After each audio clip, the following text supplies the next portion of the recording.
नमस्कार दोस्तों, स्वागत है आपका मेरे चैनल पर। आज सुनेंगे कहानी एक ही आग में। यह मैं क्या सुन रही हूँ सुगंधा? मीना ने जब यह बात कही तब सुगंधा बोली, क्या सुन रही हो मीना? तुम्हारा पवन के साथ संबंध है? हाँ है।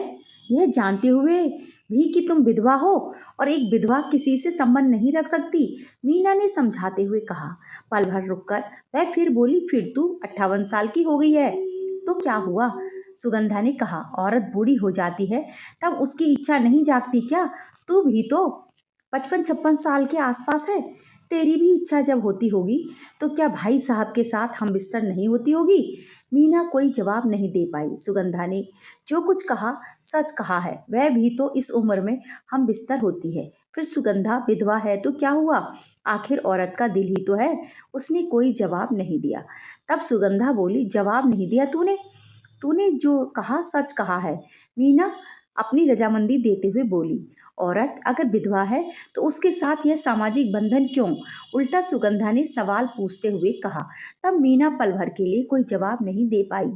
सुगंधा बोली, अगर किसी की पत्नी गुजर जाती है तो वह इधर उधर मुंह मारता फिरे, तब यह समाज उसे कुछ न कहे क्योंकि वह मर्द है। अगर औरत किसी के साथ संबंध बनाए तब वह गुनाह हो जाता है। तो फिर तू पवन के साथ शादी क्यों नहीं कर लेती? मीना ने सवाल किया। आजकल लिव इन रिलेशनशिप का जमाना है, सुगंधा बोली।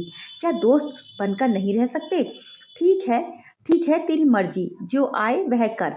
मैंने जो सुना था वह कह दिया। नाराज होकर मीना बोली, मगर तू 3 बच्चों की माँ है, वे सुनेंगे तब उन पर क्या गुजरेगी, ये सोचा है? हाँ, सब सोच लिया है। क्या बच्चे नहीं जानते हैं कि माँ के दिल में भी एक दिल छिपा हुआ है, उसकी इच्छा जागती होगी?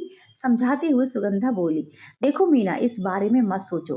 तुम अपनी लगी प्यास भाई साहब से बुझा लेती हो। काश ऐसा ना हो, मगर तुम मुझ जैसी अकेली होती तो भी वही सब कुछ करती जो आज मैं कर रही हूँ। समाज के डर से अगर नहीं भी करती तो तेरे भीतर एक आग उठती जो जलाकर तुझे भीतर ही भीतर भस्म करती। ठीक है बाबा, अब इस बारे में तुझसे कुछ भी नहीं पूछूंगी, तेरी मर्जी, जो आए वह कर, कहकर मीना चली गई। मीना ने जो कुछ सुगंधा के बारे में कहा है सच है।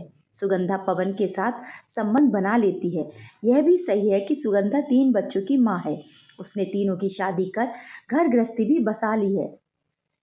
सबसे बड़ी बेटी शीला है जिसकी शादी कोटा में हुई है। सुगंधा के दोनों बेटे सरकारी नौकरियों में हैं। एक सागर में इंजीनियर है तो दूसरा कटनी में तहसीलदार। सुगंधा खुद अपने पुश्तैनी शहर जावरा में अकेली रहती है। अकेले रहने के पीछे यही वजह है कि मकान किराए पर दे रखा है। सुगंधा के दोनों बेटे कहते हैं कि अम्मा अकेली मत रहो, हमारे साथ आकर रहो। तब वह कभी कभी उनके पास चली जाती है। महीने 2 महीने तक जिस बेटे के पास रहना होता है रह लेती है, मगर रहते रहते यह एहसास हो जाता है कि उसके रहने से वहाँ उनकी आज़ादी में बाधा आ रही है। तब वह वापस पुश्तैनी शहर में आ जाती है। यहाँ बड़ा सा मकान है सुगंधा का, जिसके 2 हिस्से किराए पर दे रखे हैं। एक हिस्से में वह खुद रहती है। पति की पेंशन भी मिलती है। उसके पति शैलेंद्र तहसील दफ्तर में बड़े बाबू थे।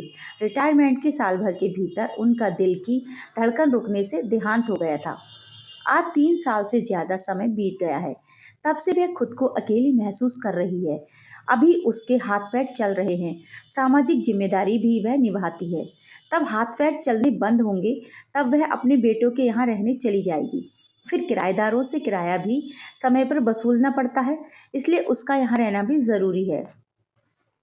ज्यादातर सुगंधा अकेली रहती है, मगर जब गर्मी की छुट्टियां होती हैं तो बेटी बेटों के बच्चे आ जाते हैं। पूरा सूना घर कोलाहल से भर जाता है। अकेले में दिन तो बीत जाता है, मगर रात में घर खाने को दौड़ता है। तब बेचैनी और बढ़ जाती है। तब आंखों से नींद गायब हो जाती है। ऐसे में शैलेंद्र के साथ गुजारी रातें उसके सामने चलचित्र की तरह आ जाती हैं। मगर जब से वह विधवा हुई है, शैलेंद्र की याद और उनके साथ बिताए गए पल उसे सोने नहीं देते। पवन सुगंधा का किराएदार है। वह अकेला रहता है। वह पॉलिटेक्निक में सिविल मैकेनिकल पद पर है। उसकी उम्र 56 साल के आसपास है।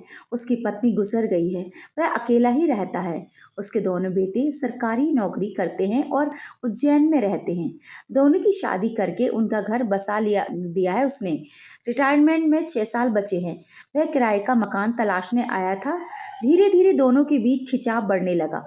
जिस दिन वह चपरासी रोटी बनाने नहीं आता, उस दिन सुगंधा पवन को अपने यहाँ बुला लेती थी या खुद ही वहां बनाने चली जाती थी। पवन ऊपर रहता था। सीढ़ियां सुगंधा के कमरे के गलियारे से ही जाती थी। आने जाने के बीच कई बार उनकी नजरें मिलती थी। जब सुगंधा उससे अपने यहाँ रोटी खाने बुलाती थी तब कई बार जानकर आंचल गिरा देती थी। ब्लाउज से जब उभार दिखते थे तब पवन देर तक देखता रहता था। वह आंचल से नहीं ढकती थी। अब सुगंधा 58 साल की विधवा है, मगर फिर भी टेलीविजन पर अनचाहे सीन देखती है। उसके भीतर भी जोश पैदा होता है। जोश कभी कभी इतना ज्यादा हो जाता है कि वह छटपटाकर रह जाती है। एक दिन सुगंधा ने पवन को अपने यहाँ खाना खाने के लिए बुलाया। उसे खाना परोस रही थी वह, और कामुक निगाहों से देखती भी जा रही थी। वह आंचल भी बार बार गिराती जा रही थी, मगर पवन संकेत नहीं समझ पा रहा था। वह उम्र में उससे भी बड़ी थी। उसकी आंखों पर लाज का पर्दा पड़ा हुआ था। सुगंधा ने पहल करते हुए पूछ लिया, पवन अकेले रहते हो? बीवी है नहीं, फिर भी रात कैसे गुजारते हो? पवन कोई जवाब नहीं दे पाया। एक विधवा बूढ़ी औरत ने उससे यह सवाल पूछकर उसके भीतर हलचल मचा दी। जब वह बहुत देर तक इसका जवाब नहीं दे पाया, तब सुगंधा फिर बोली, आपने जवाब नहीं दिया? तकिया लेकर तड़पता रहता हूँ, पवन ने मजाक के अंदाज में कहा। बीवी की कमी पूरी हो सकती है। जब सुगंधा ने यह बात कही तब पवन हैरान रह गया। आप कहना क्या चाहती हो? मैं हूं ना आपके लिए इतना। कहकर सुगंधा ने कामुक निगाहों से पवन की तरफ देखा। आप उम्र में मुझसे बड़ी हैं। बड़ी हुई तो क्या हुआ, एक औरत का दिल भी तो है मेरे पास। ठीक है, आप खुद कह रही हैं तो मुझे कोई ऐतराज नहीं। इसके बाद तो वे एक दूसरे के बेडरूम में जाने लगे। जल्दी ही उनके संबंधों को लेकर शक होने लगा, मगर आज मीना ने उनके संबंधों को लेकर जो बात कही उसे साफ साफ कहकर सुगंधा ने अपने मन की सारी हालत बता दी। मगर एक विधवा होकर वह जो काम कर रही है, क्या उसे शोभा देता है? समाज को पता चलेगा तब सब उसकी बुराई करेंगे, उस पर ताने कसेंगे। मीना ने तो सुगंधा के सामने पवन से शादी करने का प्रस्ताव रखा। उसका प्रस्ताव तो अच्छा है। शादी समाज का एक लाइसेंस है। दोनों के भीतर एक ही आग सुलग रही है। मगर इस उम्र में शादी करेंगे तो मजाक नहीं उड़ेगा। अगर इस तरह से संबंध रखेंगे तब तो मजाक ही बनेगा। सुगंधा बड़ी दुविधा में फंस गई। उसके ने आगे बढ़कर संबंध बनाए थे। इससे अच्छा है कि शादी कर ले। थोड़े दिन लोग बोलेंगे, फिर चुप हो जाएंगे। उसने ऐसे कई लोग देखे हैं जो इस उम्र में जाकर शादी करते हैं। क्यों ना पवन से बात करके शादी कर ले। अरे सुगंधा, आप कहाँ खो गई? पवन ने आकर जब यह बात कही तब सुगंधा पुरानी यादों से आज में लौटी। लगता है बहुत गहरे विचारों में खोई गई थी। हाँ पवन, मैं यादों में खो गई थी। लगता है पुरानी यादों से तुम परेशानी महसूस कर रही हो। हाँ, सही कहा आपने। देखो सुगंधा, यादों को भूल जाओ वरना ये जीने नहीं देंगे।